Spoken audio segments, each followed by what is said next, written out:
தந்தி டிவியை உங்கள் cable TV ஆபரேட்டரிடம் இலவசமாக கேட்டு பெறுங்கள். மகளின் திருமண ஏற்பாடுகளை செய்த தந்தை விபத்தில் மரணமடைந்த நிலையில் அவர் கேட்டுக்கொண்டபடி இறப்பை மறைத்து உறவினர்கள் திருமணத்தை நடத்தி வைத்தனர். கர்நாடக மாநிலம் சிக்மகளூருவைச் சேர்ந்த சந்துரு என்பவரின் மகள் தீக்ஷிதாவின் திருமணத்திற்கு முந்தைய நாள் அவரது தந்தை சாலை விபத்தில் சிக்கினார். சந்துரு உயிரிழப்பதற்கு முன் உறவினர்களிடம் தான் விபத்துக்குள்ளான செய்தியை மகளுக்கு தெரிவிக்க வேண்டாம் என கேட்டுக்கொண்ட நிலையில் அவர் மருத்துவமனையில் சிகிச்சை பெற்று வருவதாக தீக்ஷிதாவிடம் கூறி திருமணத்தை நடத்தியுள்ளனர்.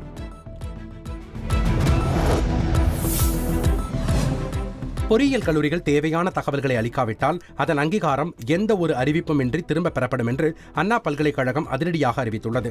இதுகுறித்து பல்கலைக்கழக பதிவாளர் பிரகாஷ் வெளியிட்டுள்ள அறிவிப்பில் 2025-26 கல்வியாண்டில் அண்ணா பல்கலைக்கழகத்தின் இணைப்பு அங்கீகாரத்தை பெறுவதற்கும் தொழில்நுட்ப படிப்புகளில் இளங்கலை முதுகலை படிப்பிற்கு அனுமதி பெறுவதற்கான நிபந்தனைகள் குறித்தும் இணையதளத்தில் தெரிந்து கொள்ளலாம் என்றும் கூறியுள்ளார்.